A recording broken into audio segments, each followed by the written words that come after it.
Hello and welcome back to dear student. Adarsh की जो ये ऑनलाइन क्लासेस है उसमें आपका फिर से स्वागत है। आज जो अपन जो डिस्कस करने वाले हैं वो अस्सी वर्मा जो बुक आती है जो IIT JEE के लिए प्रीफर करनी होती है बच्चों को, तो उसी की अपन ने सीरीज़ शुरू कर रहे हैं। अस्सी वर्मा में जो अपना जो चैप्टर है 1D मोशन, जो सरल रेखीय गति जो कहा जाता है, उसका ही अपन चैप्टर उठा रहे हैं। और उसमें जो 1 to 10 क्वेश्चंस है, कुछ उसमें ग्राफिकल क्वेश्चंस भी है, वो भी अपन क्वेश्चंस करेंगे आज।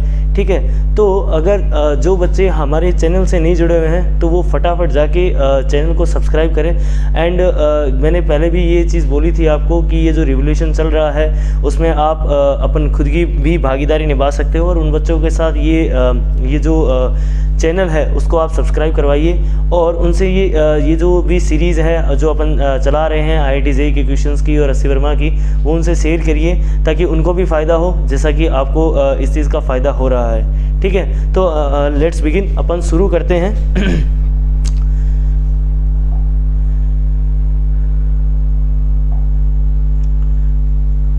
तो ये जो अस्सी वर्मा का जो पहला क्वेश्चन है, जो अपन यहाँ पर सरल रेखीय गति के बारे में बात करेंगे, ये अपना जो 1D मोशंस का जो क्वेश्चन है वही है जो अपन सोल्व करने वाले हैं यहाँ पे। तो इस टॉपिक का जो नाम है वो है अपना 1D मोशन। क्या नाम है बच्चा? 1D मोशन है। तो वो 1D मोशन को अपन हिंदी में बोलते हैं बच्चा एक सरल रेखीय गति। क्या बोलेंगे? सरल रेखीय गति। इसके अपन आज क्वेश्चंस करेंगे। तो वो देखो किस तरह के क्वेश्चंस पूछे जाते हैं, किस तरह के क्वेश्चंस दे रखे हैं बुक के अंदर, तो वो अपन शुरू करते हैं। तो जो अपना पहला क्वेश्चन है वो क्वेश्चन को ध्यान से पढ़ो। इसने बोला है कि एक आदमी जो है वो खेत में पहुंचने के लिए उत्तर की ओर 50 मीटर चलता है, फिर पूर्व की ओर 40 मीटर चलता है और दक्षिण की ओर फिर 20 मीटर जाता है। तो मैदान तक पहुंचने के लिए उसको कितनी दूरी चलनी पड़ेगी? तो मैं आपको फर्स्ट ऑफ ऑल ये चीज़ बताना चाहता हूँ कि जो दूरी होती है वो पाथ डिपेंडेंट होती है, मतलब ये पथ पर निर्भर करती है। ये क्या करती है? पथ पर निर्भर करती है। जबकि जो तुम्हारा विस्थापन होता है वो किस पे डिपेंड करता है? विस्थापन जो होता है वो सिर्फ जो अंतिम स्थिति होती है, आपकी अंतिम स्थिति जो होती है उस पर, और जो प्रारंभिक स्थिति होती है उस पर निर्भर करता है।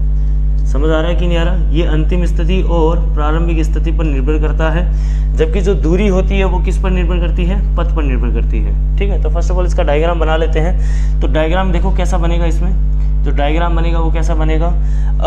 पहले अपने को चलना है नॉर्थ की तरफ। किसकी तरफ जाना है? नॉर्थ की तरफ। ये अपना नॉर्थ हो गया है, ये अपना साउथ हो गया, ये वेस्ट हो गया, और ये अपना क्या हो गया है?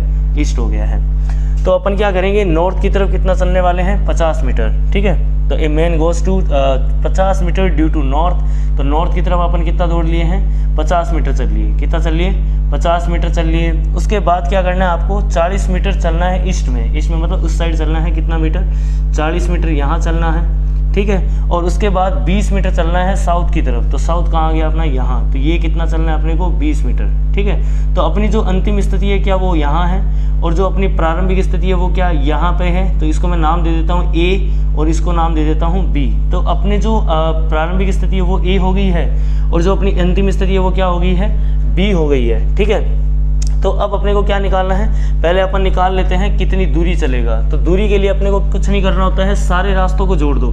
तो 50 ही हो गया, 40 ही हो गया, 20 ही हो गया। कितने हो गए? 110 हो गए। कितने हो गए? 110। तो 110 अपनी क्या आ जाएगी?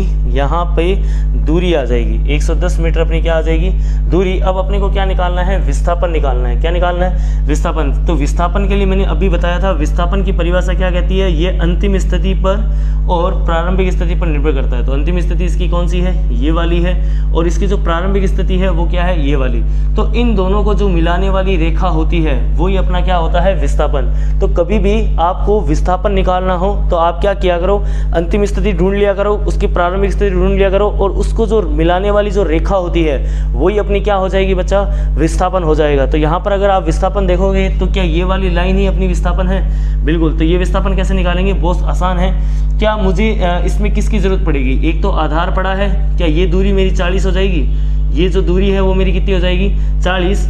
अगर ये 50 है तो ये 20 है, तो ये कितनी हो जाएगी, ये अपनी 30 हो जाएगी। कितनी हो जाएगी बच्चा, 30 हो जाएगी। तो अपना एक जो समकोण त्रिभुज है वो बनता हुआ दिख रहा है, जिसको मैं यहाँ पे बना देता हूँ।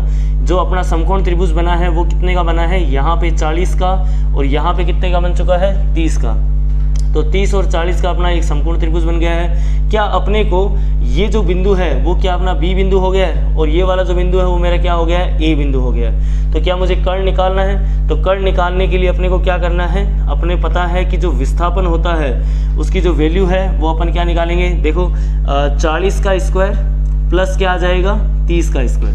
40 का स्क्वायर प्लस किसका आ जाएगा, 30 का स्क्वायर आ जाएगा। तो यहाँ से वैल्यू कितनी आ जाएगी, 1600 ये हो गया प्लस 900 ये हो गया। तो टोटल जोड़ोगे तो कितना आ जाएगा, ये आ जाएगा अपना 2500। कितना आ जाएगा बच्चा, 2500 आ जाएगा। तो 2500 का जो रूट होगा वो कितना हो जाएगा अपना 50। ठीक है, तो अपना जो फाइनल आंसर वो कितना आ जाएगा यहाँ पे 50। ठीक है क्या, बिल्कुल। तो अपना जो आंसर है वो कितना आ जाएगा यहाँ पे 50 मीटर आ जाएगा। ठीक है क्या, ये अपना हो गया है पहला क्वेश्चन, जो बहुत आसान सा था। बिल्कुल 80 वर्मा में जो आपको क्वेश्चंस मिलेंगे वो इस तरह के ही मिलेंगे कि जो आगे के जो 5-6 क्वेश्चन हैं वो आसान होते हैं, उसके बाद उसका लेवल बढ़ता जाता है और एंड में जाते जाते क्वेश्चंस IIT लेवल के हो जाते हैं। लेकिन अपने को स्टार्टिंग में अपने को यहाँ कंसेप्ट से मतलब है कि इसमें हर एक क्वेश्चन में अलग अपना कंसेप्ट होता है, तो सारे क्वेश्चंस को अपने को लगाना जरूरी है।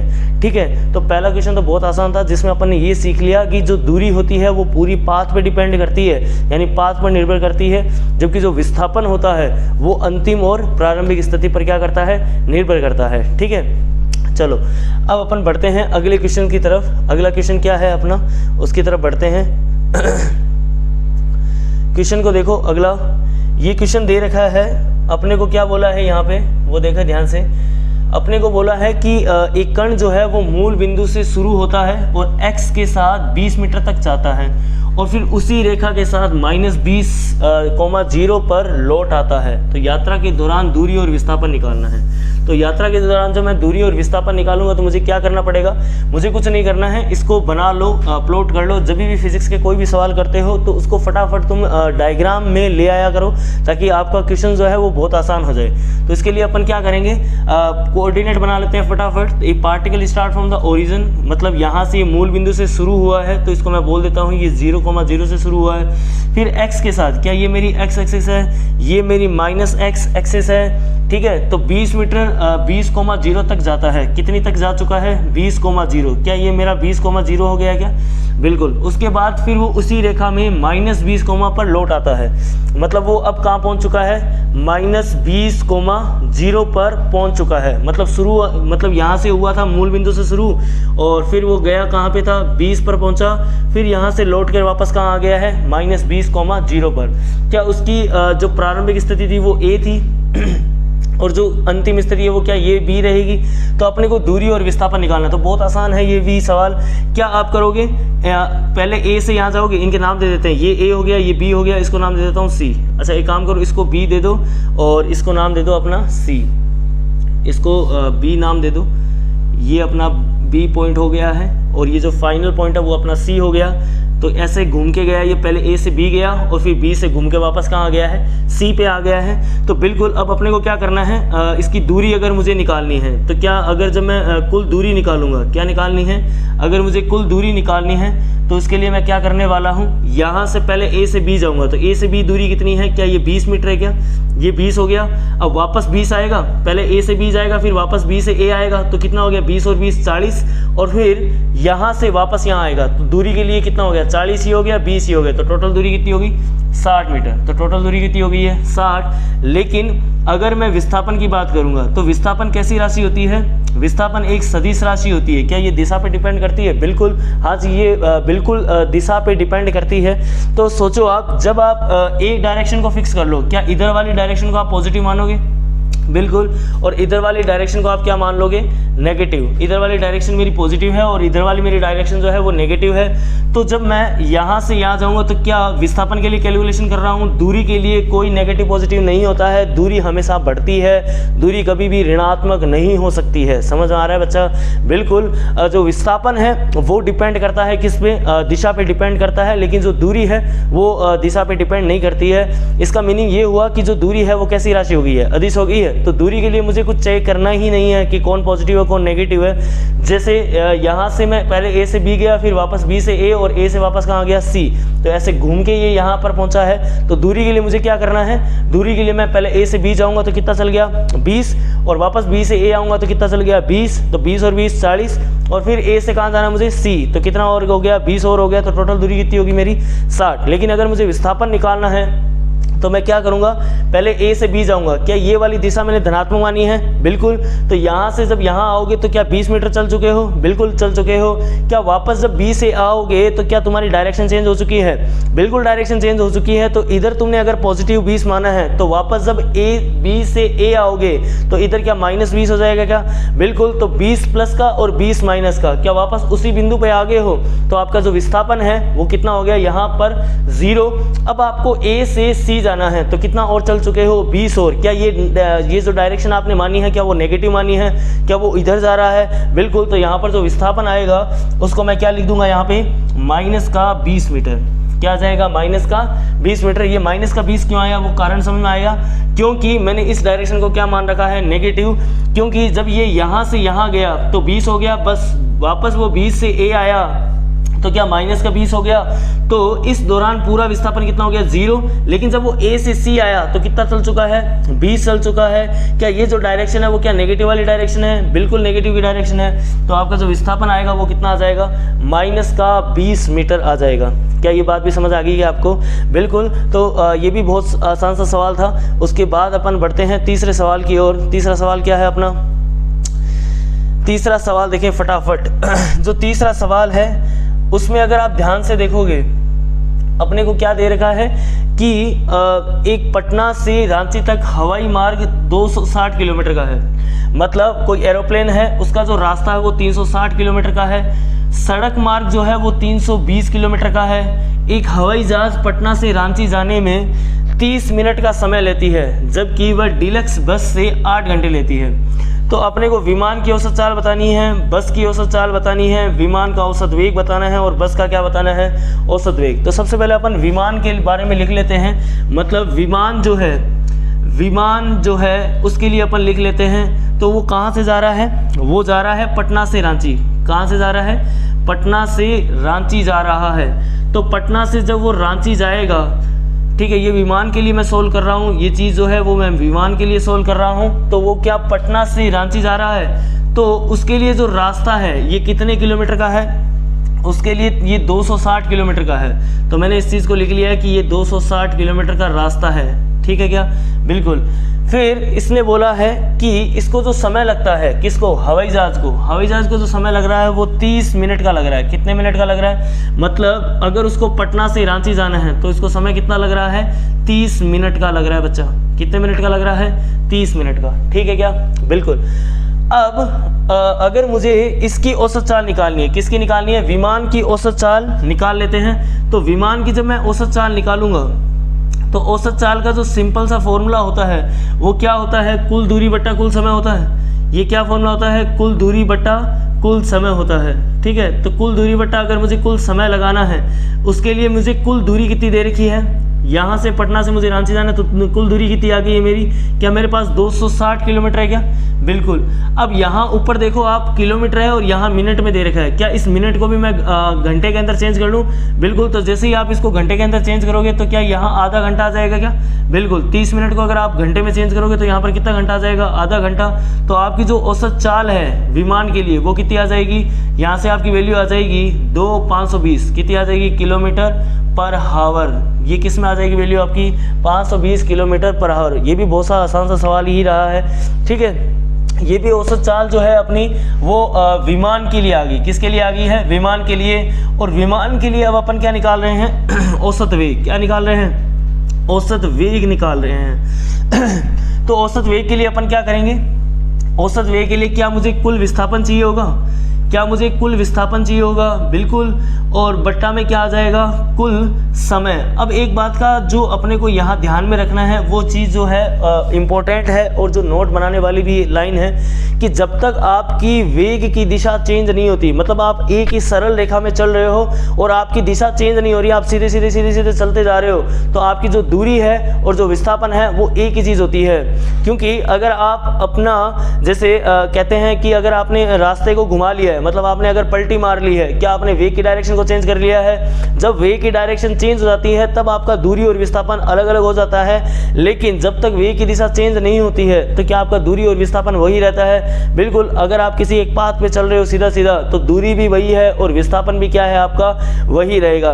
तो क्या मैं इस सवाल में ये कह सकता हूँ कि अगर जब वो पटना से रांची गया था तो उसकी जो दूरी है वो कितनी है, 260 किलोमीटर है, क्या दूरी भी यही है और ये क्या तुम्हारा विस्थापन भी यही है? क्योंकि उसने अपनी मुंडी चेंज नहीं की थी। मुंडी चेंज दैट मीन्स आपने पलटी नहीं मारी थी, मतलब आप सीधा ही चल रहे थे। समझ आ रहा है कि नहीं आ रहा? तो यहाँ पे जो कुल विस्थापन है वो भी अपना कितना आ जाएगा, 260 किलोमीटर आ जाएगा, और कुल जो समय है वो क्या, आधा घंटा आ जाएगा क्या? बिल्कुल। क्या अपना जो आंसर है वो क्या 520 किलोमीटर प्रति घंटा आ जाएगा? तो ये अपना क्या हो जाएगा, सिंपल सा आंसर हो जाएगा। किसके लिए? ये सारा का सारा जो मैंने सॉल्व किया है वो मैंने विमान के लिए किया है। किसके लिए किया है? विमान के लिए। अब मैं क्या करना चाहता हूँ, इस पूरे सॉल्यूशन को, अब इस पूरे सॉल्यूशन को अपन क्या करना चाहते हैं, बस के लिए सॉल्व करना चाहते हैं। किसके लिए सॉल्व करेंगे? बस के लिए। तो बस के लिए देखो कैसे करेंगे।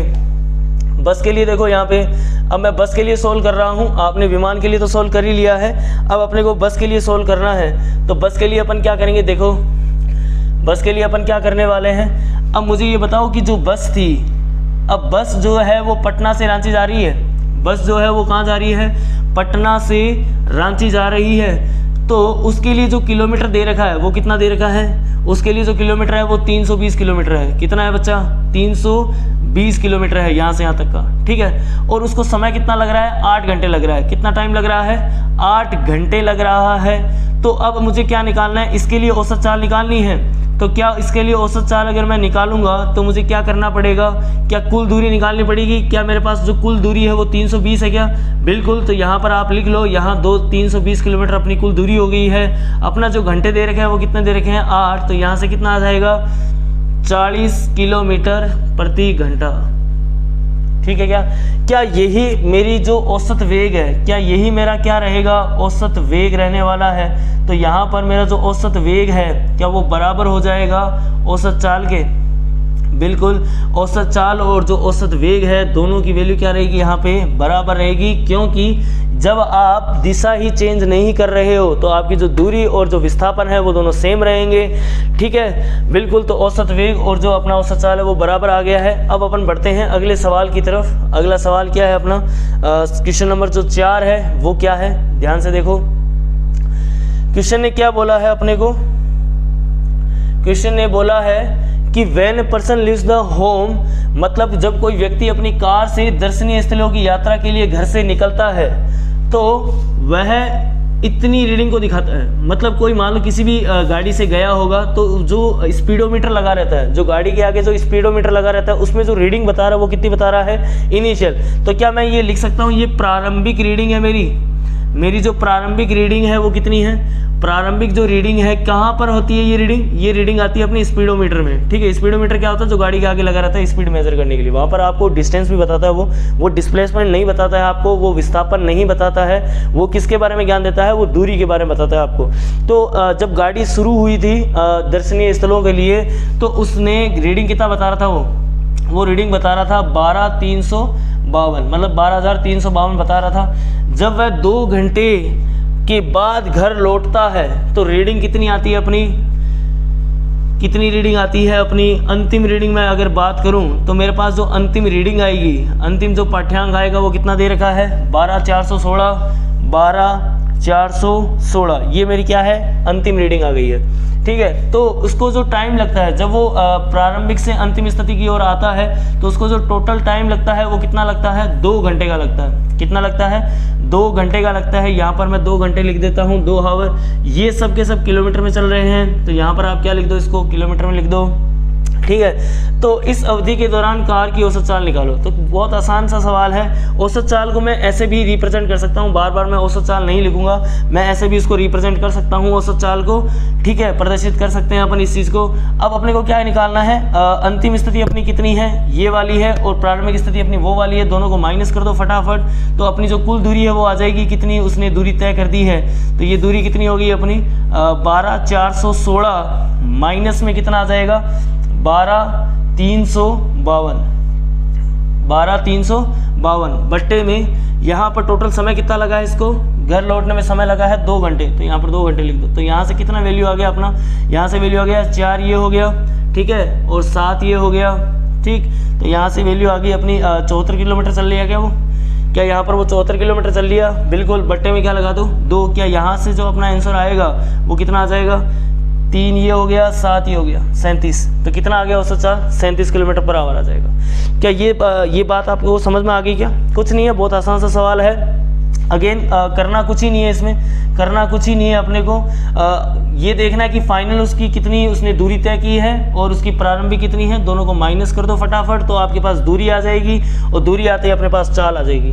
क्या औसत वेग निकाल सकते हैं? क्या औसत वेग बहुत आसान है। क्या ये वापस घर लौट के आ गया है, क्या ये वापस घूम घुमा के अपने घर लौट के आ गया है, तो विस्थापन कितना हो गया है 0। विस्थापन कितना हो गया है 0, क्योंकि वापस वो अपनी उसी पोजीशन पे आ चुका है, तो विस्थापन कितना हो गया 0। और विस्थापन अगर 0 हो गया है तो आपका जो औसत वेग है वो कितना आ जाएगा 0, बिल्कुल। तो यहाँ पर जो आपका औसत वेग है वो कितना आ जाएगा, औसत वेग कितना आ जाएगा, औसत वेग का मान यहाँ पे 0 आ जाएगा, क्योंकि आपका जो विस्थापन है वो 0 है। विस्थापन 0 क्यों हुआ, क्योंकि जहाँ से उसने प्रारंभ किया था वापस वो वहीं आ गया है, तो जितना आगे की तरफ बढ़ा था उतना ही वापस पीछे की तरफ आ गया है। क्या आगे वाली दिशा को धनात्मक मानो और पीछे वाली दिशा को ऋणात्मक मानो, तो आपकी जो कुल जो दूरी है वो तो अलग रहेगी, लेकिन जो आपका विस्थापन रहेगा वो कितना आ जाएगा 0 हो जाएगा। समझ आ रहा है कि नहीं आ रहा? बिल्कुल। तो ये अपना ख़त्म हो गया है चौथा सवाल, और अब बढ़ते हैं अपन 5वें सवाल की तरफ, ठीक है।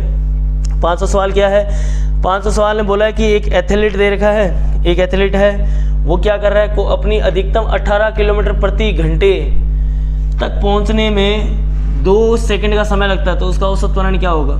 तो बिल्कुल औसत त्वरण का मतलब क्या होता है, इसने यहाँ पर v का मान दिया है। किसका मान दिया है, v का मान, क्योंकि जो त्वरण होता है, त्वरण क्या होता है, वेग में परिवर्तन की दर होता है। त्वरण का क्या मतलब होता है, यहाँ पे वेग में परिवर्तन की दर होता है। एक चीज़ और, अगर मुझे कभी भी औसत त्वरण निकालना होता है तो औसत त्वरण के लिए क्या करते हो आप, v2 माइनस v1 करते हो, बट्टा में यहाँ पर क्या आ जाएगा t2 माइनस में t1 आ जाएगा। समझ आ रहा है कि नहीं आ रहा? तो अपना जो चेंज इन जो वेग है, मतलब चेंज इन वेलोसिटी मैं कह सकता हूँ, यानी जो वेग में परिवर्तन है वो कितना दे रखा है मुझे 18 किलोमीटर प्रति घंटा दे रखा है, ठीक है। और यहाँ तो मुझे समय दे रखा है वो सेकंड में दे रखा है, यहाँ घंटे में चल रहा है। तो आप एक काम करो, इसको भी किस में चेंज कर लो, मीटर पर सेकंड में चेंज कर लो। तो मीटर पर सेकंड में जैसे ही चेंज करते हैं, क्या 5/18 से गुणा कर देते हैं, बिल्कुल। कभी भी आपको 1 किलोमीटर जो पर आवर होता है, क्या 1 किलोमीटर पर आवर में 5/18 मीटर पर सेकंड होता है क्या, बिल्कुल।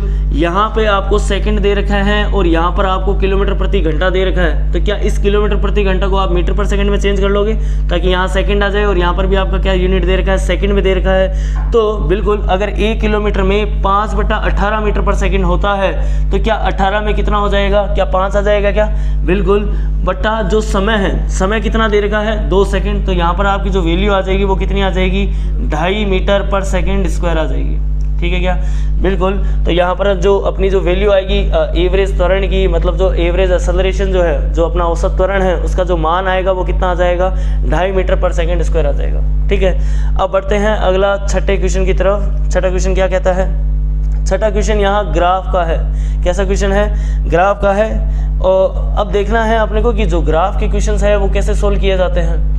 ग्राफ में अपने को ये बोला है कि समय फलन के रूप में कार की गति, मतलब अपने को v, ये v का ग्राफ है, v और समय का ग्राफ है। तो सबसे अच्छी बात ये होती है कि जो सबसे आसान सा ग्राफ होता है वो vt ग्राफ ही होता है, क्योंकि जो vt ग्राफ होता है वो अपने को 2 चीज़ें देता है।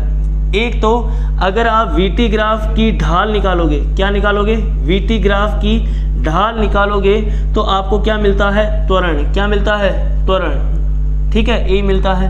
अगर आप vt ग्राफ की क्षेत्रफल निकालते हो, मान लो वीटी ग्राफ का आपने क्षेत्रफल निकाला है तो आपको ये क्या देगा, विस्थापन। क्या देता है, विस्थापन। तो सबसे अच्छा जो ग्राफ होता है वो वीटी ग्राफ ही होता है, क्योंकि इससे आपको दो चीज़ों का फायदा हो जाता है। अगर वीटी ग्राफ दे रखा तो आपको ए भी निकाल सकते हो, और अगर आप चाहो तो इससे विस्थापन भी निकाल सकते हो। ठीक है, चलो, तो अपने को क्या निकालने के लिए बोला है, अपने को त्वरण का पता लगाने के लिए बोला है। तो बिल्कुल अपन क्या निकाल देंगे, यहाँ से ढाल निकाल देंगे। क्या निकाल देंगे, ढाल।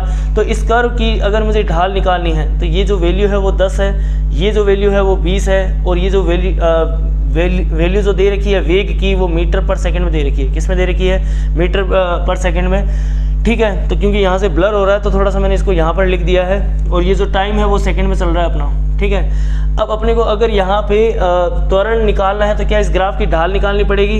ये एक स्ट्रेट लाइन का ग्राफ है, कैसा, एक सरल रेखा का ग्राफ है। तो ढाल कैसे निकालेंगे, देखो आप एक पोर्शन को पकड़ लो यहाँ से।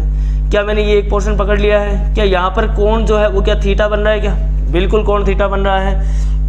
अब अगर आप ध्यान से देखोगे तो एक टाइम ऐसा भी आया कि जब 10 पर ये वैल्यू कुछ दे रहा था, कुछ टाइम ऐसा भी आया कि जब ये 20 पर कुछ वैल्यू दे रहा था। समझ आ रहा है कि नहीं आ रहा। तो आप क्या करोगे, ये जो ढाल चल रही है वो कैसे चल रही है, वो एक नियत चल रही है। यहाँ पर जो त्वरण है वो मुझे पता चल रहा है कि यहाँ पर कैसा है, नियत है।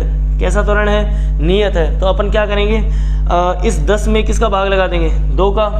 ठीक है, तो 10 में अपन किसका भाग लगा देंगे, 2 का भाग लगाएंगे। तो यहाँ पर किसकी वैल्यू आ सकती है, इस थीटा की वैल्यू आ सकती है। ठीक है, आप चाहो तो यहाँ से ये चीज़ भी निकाल सकते हो कि यहाँ से अगर इस 10 को आगे लेके जाओगे तो क्या इस पॉइंट पे मिलने वाले हैं 4 पे।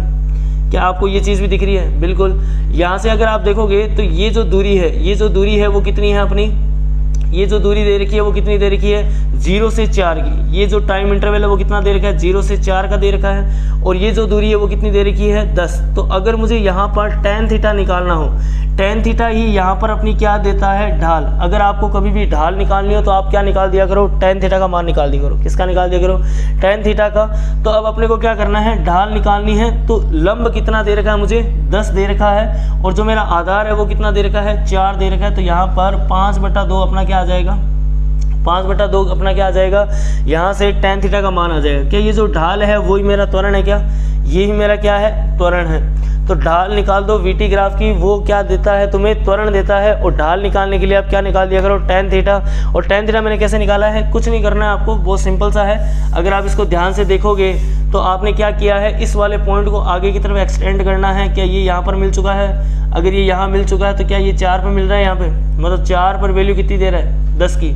तो ये जो वैल्यू है वो कितनी हो गई है, 10। और ये वैल्यू यहाँ से जो कितनी दे रखी है, 4। तो क्या ये कौन आ जाएगा, थीटा। और ये जो tan थीटा अपन ने निकाला वो कैसे निकालेंगे, ये लंब बटा आधार करके। और यहाँ पर जो लंब है वो कितना है, 10, और जो आधार है वो कितना है अपना, 4। तो यहाँ से जो त्वरण का मान है वो अपना बहुत सिंपल से आ जाएगा।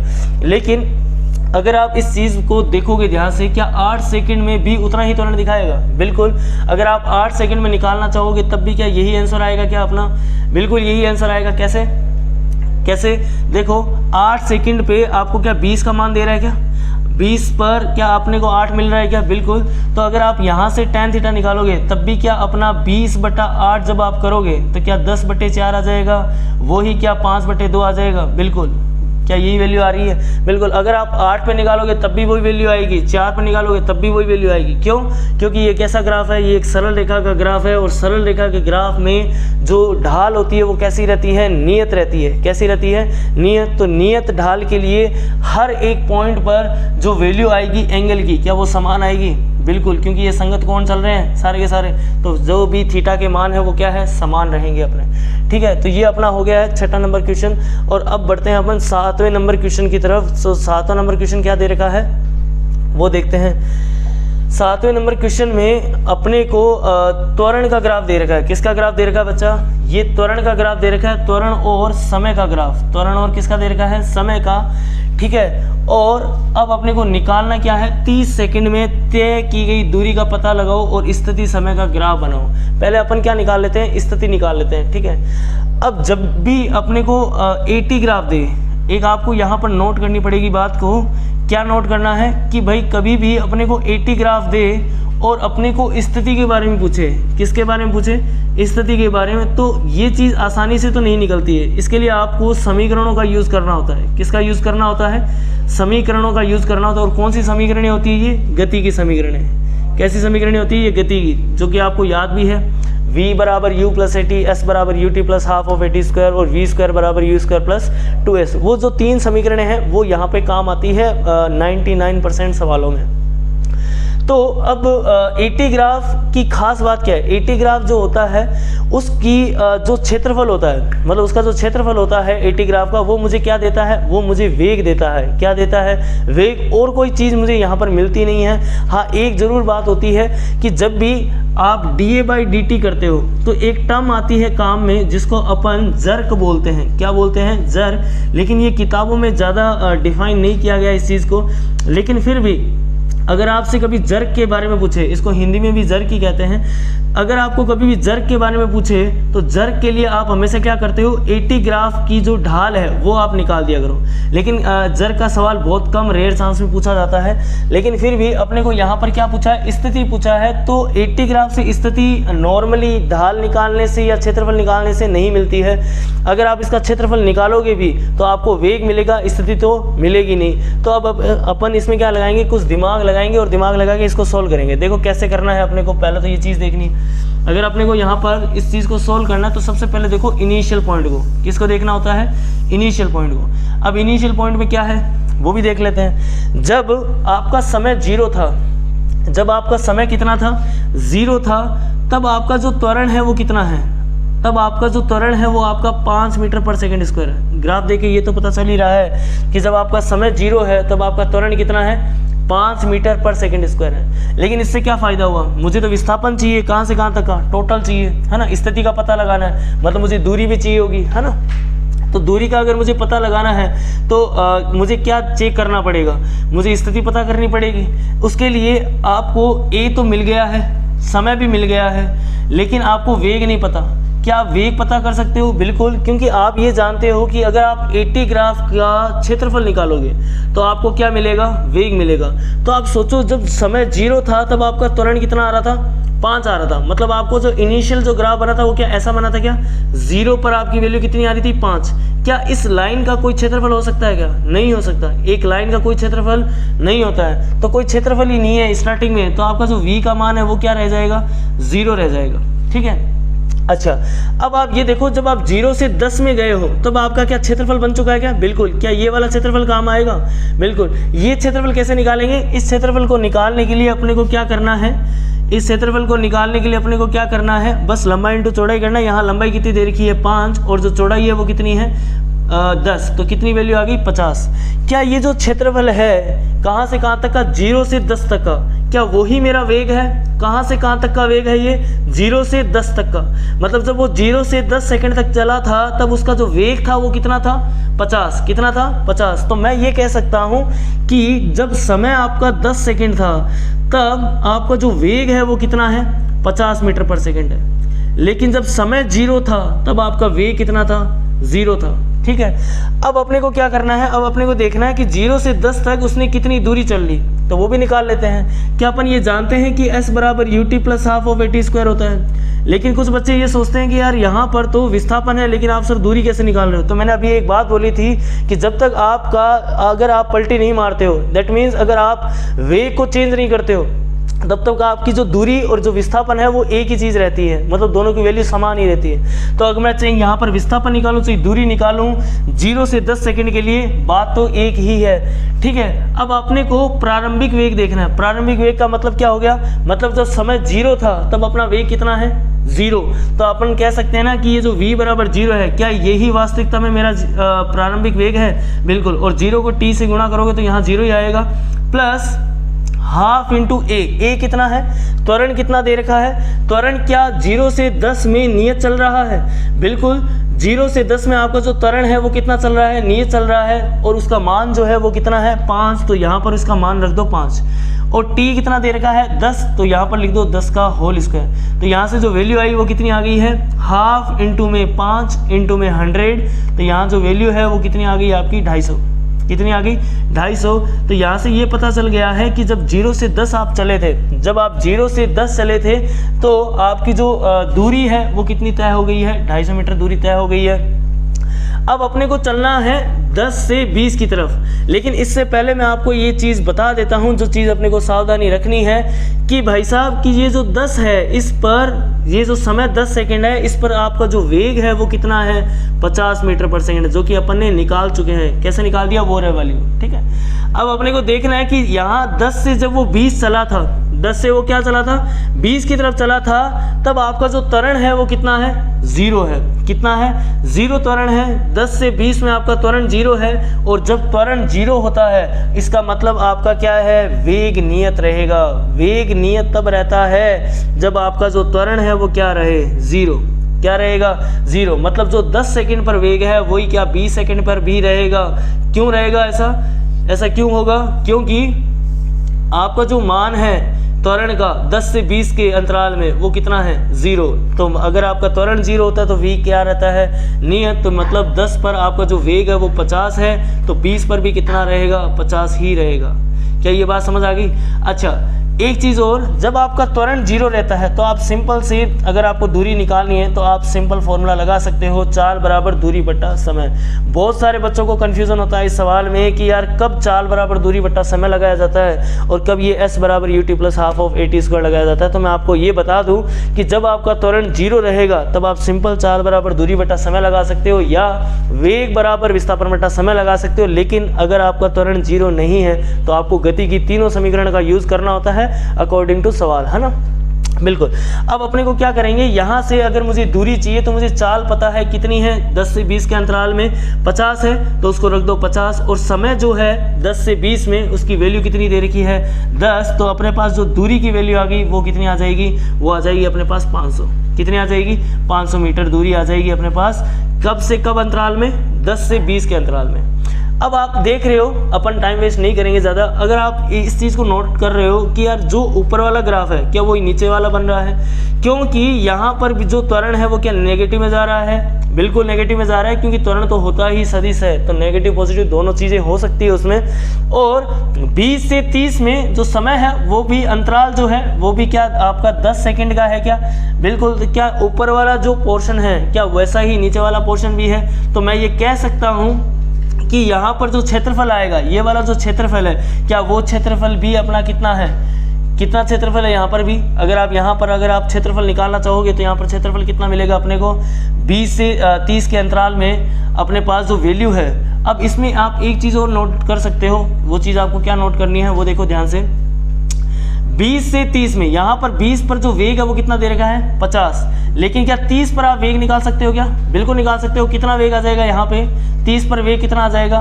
क्या ये जो क्षेत्रफल है क्या ऊपर वाले क्षेत्रफल से मैच कर रहा है, बिल्कुल कर रहा है। तो क्षेत्रफल जो होता है वो कितना है 50 था, तो यहाँ पर जो वेग है वो भी कितना आ रहा है 50 आ रहा है। यहाँ पर भी वेग कितना आ जाएगा 50 आ जाएगा। अच्छा, ऐसा हो सकता है क्या यहाँ पर 50 वेग आ जाए, नहीं हो सकता ऐसा। क्यों नहीं हो सकता भाई, आप तो कह रहे हो कि क्षेत्रफल समान आ रहा है, फिर वो 50 क्यों नहीं हो सकता, क्योंकि भाई साहब यहाँ त्वरण भी तो है, यहाँ पर क्या है त्वरण भी है। तो क्या यहाँ पर अंतिम वेग अपने को निकालना पड़ेगा, बिल्कुल अंतिम वेग निकालना पड़ेगा। कैसे निकालेंगे, वही सिंपल सा फॉर्मूला v बराबर u प्लस at से।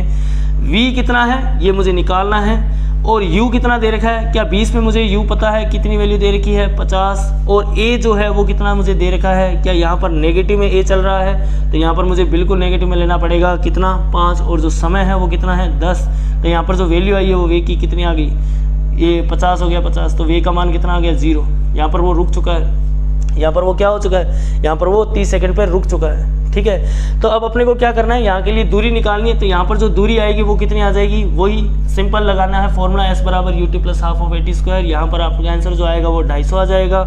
ये 250 और ये 250 कितने हो गए 500, और ये 500 कितने हो गए 1000। तो अपनी जो कुल दूरी है वो कितनी आ जाएगी, दूरी कितनी आ जाएगी कुल, वो आ जाएगी अपनी 1000। कितनी आ जाएगी 1000। लेकिन अगर मुझे विस्थापन निकालना है तो विस्थापन के केस में क्या होता है, ये जो नीचे का पोर्शन होता है वो आपका क्या चला जाता है नेगेटिव के अंदर। मतलब ये अगर आपका 250 है और ये आपका 500 है, तो 500 और 250 कितने हो गए 750 हो गए, और उसमें से आप क्या माइनस कर दो, ये वाली वैल्यू 250 वाली, ठीक है। तो आपका आंसर क्या आ जाएगा, सिर्फ 500 आ जाएगा, क्योंकि ये दोनों तो आपस में कैंसिल आउट कर जाएंगे, सिर्फ ये वाली वैल्यू बच जाएगी।